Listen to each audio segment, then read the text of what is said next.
Hey, hello everyone. This is CA Nidhi Kohli, and today in this video, I am going to tell you what are the important factors that needs to be considered while doing any cash payment or taking any cash receipts under GST and under Income Tax Act. But before starting, do like and subscribe to my channel and share it more. There is no restriction relating to cash receipts or cash payment under GST, but one has to comply with the Income Tax Act also. Therefore, there is a provision under Income Tax Act that we cannot make payment more than rupees 10,000 to a single person in a single day for a single transaction. It means if you are paying cash more than rupees 10,000 in a single day to a single person, for say 12,000 rupees you are paying for office expenses for a single invoice, so that expense will be disallowed.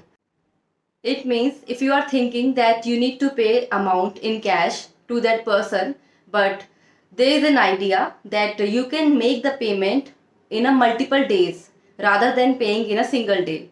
But there is a provision in income tax in which cash receipts cannot be rupees 2 lakh rupees or more. If you are taking rupees 2 lakh rupees or more as a cash receipts, that is not allowed under Income Tax Act, because that provision is applicable for a single invoice from a single person for a single transaction. So you cannot divide the payments in multiple days because that limit is applicable for a single invoice and for a single transaction.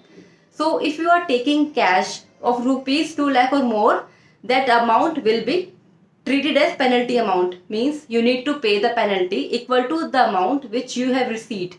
So this provision is applicable on the receiver, and the rupees 10,000 rupees provision applicable on the payer. So if you are doing business and taking cash, then please keep in mind that you cannot take cash up to rupees 2 lakh rupees or more.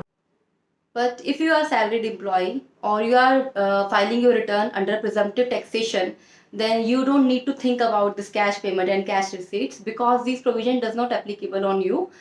If you are doing business, then only these provisions are applicable on you, and you need to think as per business point of view, not as per the salaried employee point of view. Keep sharing, keep learning, and thank you so much. Do like and subscribe to my channel for more informative videos. Thank you so much.